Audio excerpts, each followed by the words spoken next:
Hello everyone, welcome to our channel जहां पर हम कर रहे हैं idiom and phrase easy tricks के साथ। आज का हमारा पहला ईडम है oily tongue. Oily tongue means खुशामद की भाषा, फ्लैटरिंग वर्ड्स जिसको हम बोलेंगे। इसको हम कैसे याद रखेंगे? जैसे मान लो हम किसी के बारे में बहुत अच्छा बोलते हैं, उसकी बहुत तारीफ करते हैं, तो कई बार वो कहता है ना कि क्यों बटर लगा रहे हो।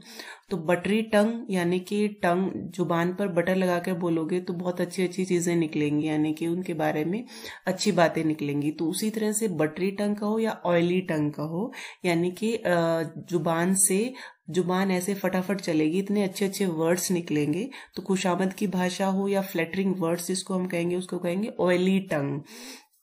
नेक्स्ट है on one's guard. On one's guard means सावधान या सचेत रहना, विजिलेंट रहना। ओन वंस गार्ड, अगर हम इसको हिंदी में देखें, खुद का गार्ड होना, यानी कि खुद ही को खुद गार्ड करना। जैसे जो बड़े बड़े सेलिब्रिटीज है या नेता लोग हैं, उनके बॉडीगार्ड्स होते हैं, उनका काम क्या होता है, वो जब वो पब्लिक में होते हैं तो वो सचेत रहते हैं, सावधान रहते हैं कि आसपास कोई गलत घटना घटने वाली तो नहीं है। तो इसी तरह से ओन वंस गार्ड का मतलब हो गया हम खुद ही अपना गार्ड हो जाएं। खुद अपना गार्ड होंगे तो क्या रहेंगे, हम हमेशा सावधान रहेंगे, विजिलेंट रहेंगे कि हमारे आसपास क्या चीजें घट रही हैं, उस चीज के बारे में हम सावधान रहेंगे। तो ओन वंस गार्ड होने का मतलब हो गया खुद का ही गार्ड खुद होने का मतलब हो गया एकदम से हर टाइम पे सावधान रहना, सचेत रहना। नेक्स्ट है ओन वंस लास्ट लेग्स, खत्म होने की स्थिति में होना, close to collapsing. On one's last leg, इसको कैसे याद रखें कि खुद की लास्ट लेग पर होना, यानी कि अब तो बिल्कुल लास्ट लेग बची है, उसके बाद तो सब कुछ खत्म हो ही जाएगा। तो इस तरह से लास्ट लेग का मतलब हो गया लास्ट, जहां हो गया या आ गया, इसका मतलब लास्ट का मतलब हो गया खत्म होने की कगार पर है वो। तो खुद की आखिरी टांग पर होना, इसको अगर हम हिंदी में ऐसे समझें तो ओन वंस लास्ट लेग, अपनी लास्ट लेग पर होने का मतलब बस अब वो खत्म होने वाला है, आखिरी अंतिम चरण में पहुंच गया है। नेक्स्ट है once for all. Once for all का मतलब हो गया हमेशा के लिए, काम खत्म करना, फॉर द लास्ट टाइम, और कंक्लूसिवली कह सकते हैं इसको। वंस फॉर ऑल का मतलब आप इसको इस तरह से समझ सकते हो, मान लो हम अपनी फ्रेंड से बार बार हेल्प मांग रहे हैं कि कल भी हम किसी सिचुएशन में ऐसी जगह फंस गए कि उसकी हेल्प की हमें जरूरत पड़ी, आज भी और नेक्स्ट भी हम ऐसे बहुत बार उससे हेल्प मांग चुके हैं, तो वो फ्रेंड भी परेशान हो गया है। तो एक टाइम ऐसा आए कि हम ये कहें बस इस बार ये लास्ट है, इस बार मेरी हेल्प कर दे, उसके बाद नहीं। तो इस बार एट लास्ट, तो एट लास्ट जो कह रहे हैं वो वंस फॉर ऑल है, यानी कि वंस फॉर ऑल, बस इस बार और मेरी हेल्प कर दे, once for all help me. तो यानी कि बस इस बार, एट लीस्ट हम कह सकते हैं, at the end, after all बोल सकते हैं इसको। यानी कि जो चीज आप बार बार रिपीट करते जा रहे थे और अगला मान लो परेशान हो गया हो, चाहे आप वो हेल्प की बात हो या मान लो आप किसी से पैसे उधार ले रहे हो, बार बार ले रहे हो, तो बस एक हो, बस इस बार ये लास्ट है, इस बार और दे दो, वंस फॉर ऑल, इस टाइम मुझे दे दो, उसके बाद मेरी जॉब लगने वाली है या मैं पैसों का इंतजाम कर लूंगा। तो वंस फॉर ऑल का मतलब हो गया लास्ट बार, इसके बाद आगे नहीं होगा। नेक्स्ट है ओपन क्वेश्चन। ओपन क्वेश्चन का मतलब हो गया सवाल जिसका एक से अधिक उत्तर हो सकता है, a question which may have more than one answer. अब ओपन क्वेश्चन किस तरह के क्वेश्चन होते हैं, जिसमें जैसे मान लो कोई राजनेता है, उसने कोई टिप्पणी करी किसी के बारे में, तो उस टिप्पणी, कुछ लोग उस टिप्पणी के फेवर में होंगे कि हाँ भाई सही बोल रहा है, तो कुछ उसके अगेंस्ट होंगे। यानी कि एक ऐसा क्वेश्चन, एक ऐसी कोई भी राय जिसके एक से ज्यादा ओपिनियन हो सकते हैं, कुछ लोगों की ओपिनियन उसके लिए अलग है, कुछ लोगों की ओपिनियन अलग है, यानी कि उसका एक आंसर नहीं हो सकता। ऐसा क्वेश्चन जिसके लिए सभी लोगों की राय अलग अलग हो, डिफरेंट डिफरेंट लोगों की राय डिफरेंट हो, तो ऐसे क्वेश्चन को ओपन क्वेश्चन बोलेंगे, यानी कि एक से ज्यादा आंसर जिसके हो जाए। नेक्स्ट है पामी डेज। पामी डेज मीन्स अच्छे व शांतिपूर्ण दिन, प्रॉस्परस कह सकते हैं, या हम एफ्लुएंट डेज कह सकते हैं, या फिर ग्लोरियस डेज भी बोल सकते हैं। जो पामी डे यहाँ पर है, पाम ट्री से लिया गया है। पाम ट्री, जो पाम का ट्री होता है, वो रिप्रेजेंट करता है अच्छे को, पीस को, शांति को, ग्लोरियस को, इनके लिए इसको रिप्रेजेंट करता है, गुड को रिप्रेजेंट करने के लिए, गुड को, पीसफुल को रिप्रेजेंट करने के लिए होता है। तो पामी डेज हो गया, तो पामी डेज हो गया, तो पाम अगर उसको गुड को रिप्रेजेंट करने के लिए, पीस को रिप्रेजेंट करने के लिए तो डेज और लगा दिया उसके आगे, तो अच्छे और शांतिपूर्ण दिन, ग्लोरियस डेज भी बोल सकते हैं इसको हम। नेक्स्ट है Pandora's box. Pandora's box means समस्याओं का भंडार जिससे वाकिफ ना हो, यानी कि हमें पता ही ना हो इसमें किस किस तरह की कितनी भयंकर समस्याएं हो सकती हैं। A source of extensive but unforeseen troubles. Pandora's box क्या है? पेंडोरा नाम है यहाँ पर। ये एक पुरानी ग्रीक की एक कहानी है जिसमें ये माना गया है कि पेंडोरा एक जो सबसे पहले भगवान ने एक लेडी को बनाया था उसका नाम पेंडोरा था। भगवान ने उसको एक बॉक्स दिया और उसने ये कहा भगवान ने कि ये बॉक्स आपको ओपन करना नहीं है। लेकिन जो पेंडोरा थी उसने क्यूरियोसिटी हुई कि इस बॉक्स को खोलकर देखूं क्या है, तो पेंडोरा उस लेडी का नाम था जो सबसे पहले भगवान ने अर्थ पर भेजी थी, ऐसा इस कहानी में माना जाता है।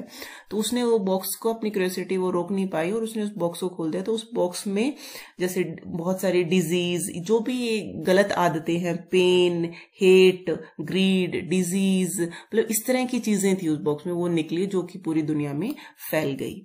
तो पेंडोराज बॉक्स, उस पेंडोरा का वो बॉक्स वो क्या था? समस्याओं का भंडार था। उसके अंदर वो सारी गलत आदतें जो थी वो सारी बाहर निकल आई। तो पेंडोराज बॉक्स हो गया, पेंडोरा उसका नाम है। और वो बॉक्स जो भगवान ने उसको दिया था कि इसको खोलना नहीं है, लेकिन उसने खोल दिया। और ये जो गलत चीजें हम कह सकते हैं, गलत आदतें हम कह सकते हैं, ये जो बीमारियां हैं, ये सब वहीं से आई है, ऐसा माना जाता है। नेक्स्ट है पार्ट एंड पार्सल, आवश्यक अंग, inseparable part. Part and parcel, part से आप इसको याद करने के लिए पार्ट से याद कर सकते हो। पार्ट का मतलब उसका एक, जैसे कोई भी मशीन है उसका ये पार्ट हो गया, लेकिन वो पार्ट कैसा है कि उस पार्ट के बिना तो वो हो ही नहीं सकता, वो बिल्कुल उसका कंपल्सरी है, नेसेसरी पार्ट हो गया। नेसेसरी पार्ट को आप नेसेसरी पार्ट से रिलेट करके भी याद रख सकते हो। पार्ट एंड पार्सल का मतलब हो गया पार्ट उसका अंग है, लेकिन कैसा है? आवश्यक अंग है, बिल्कुल उसके बिना उसका काम चल ही नहीं सकता।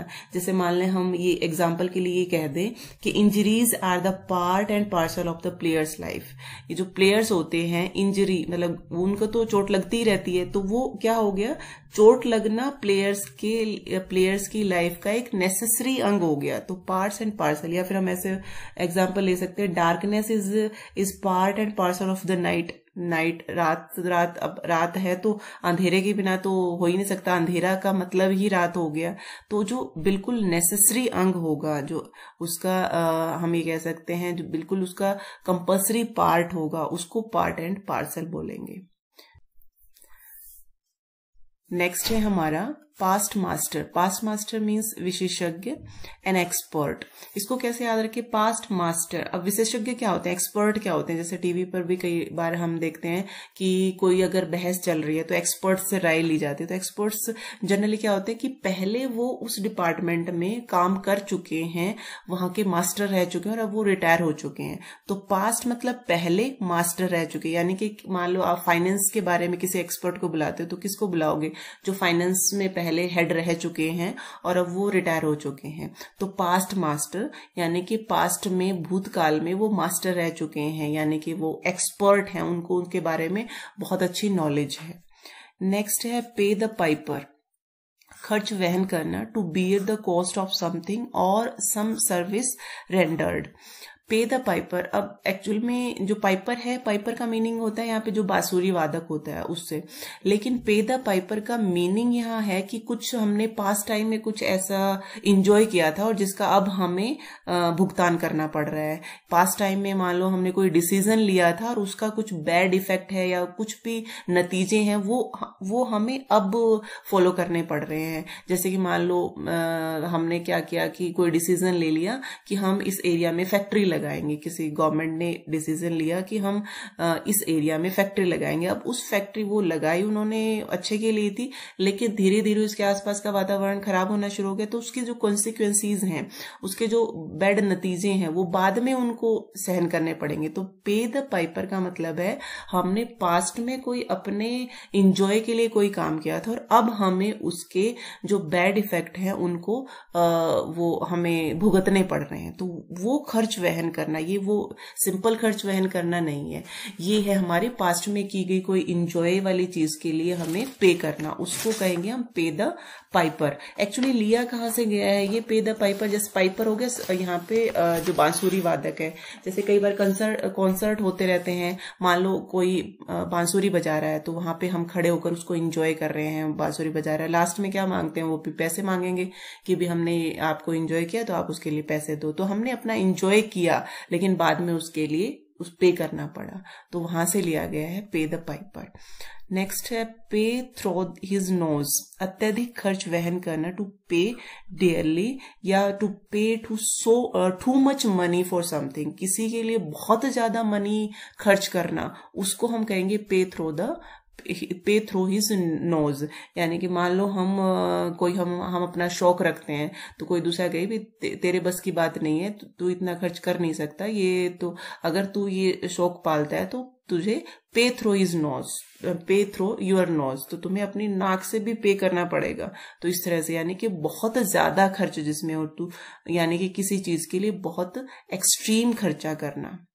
उसके बाद है पेनी वाइज पाउंड फुलिश, छोटे खर्च में किफायत करना और बड़ी रकम उड़ाना। Careful about trifles but wasteful in the large ventures.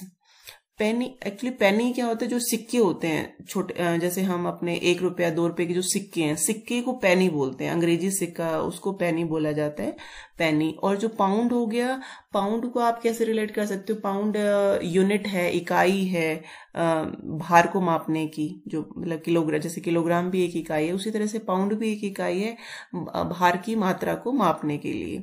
तो पेनी वाइज यानी कि जब आप सिक्कों को खर्च कर रहे हो तब तो आप बुद्धिमानी दिखा रहे हो, नहीं भाई एक सिक्का यहाँ पे 2 नहीं, 1 सिक्का खर्च होना चाहिए। और पाउंड फुलिश यानी कि, और जब आप भारी मात्रा में कोई चीज खर्च कर रहे हो तब वहां आप मूर्खता दिखा रहे हो, वहां पर आप बुद्धिमत्ता नहीं दिखा रहे हो, ऐसे ही खर्च कर रहे हो। तो इससे हो गया छोटे खर्च में किफायत करने, यानी कि जहाँ छोटी सी बात है उसमें तो हम, जैसे मान लो 10 रुपए की कोई चीज खरीद रहे हैं, वहां तो हम ये कह नहीं भाई 10 की नहीं होनी चाहिए, तो हम 5 रुपए देंगे इसके लिए। और जब हमें कोई 1000 रुपए की चीज खरीद रहे हैं, वहां पे कोई बात नहीं, 1000 के बजाय तू भाई इसमें 100 रुपए और फालतू ले ले, 1100 ले ले। यानी कि छोटी चीजों में तो हम किफायत करना शुरू कर दें और बड़ी रकम में हम सोचे ही ना ऐसे ही उड़ाएं, तो उसको कहेंगे पेनी वाइज पाउंड फुलिश। नेक्स्ट है पिकअप द गॉनलेट्स। अब इसमें गॉनलेट्स क्या होंगे?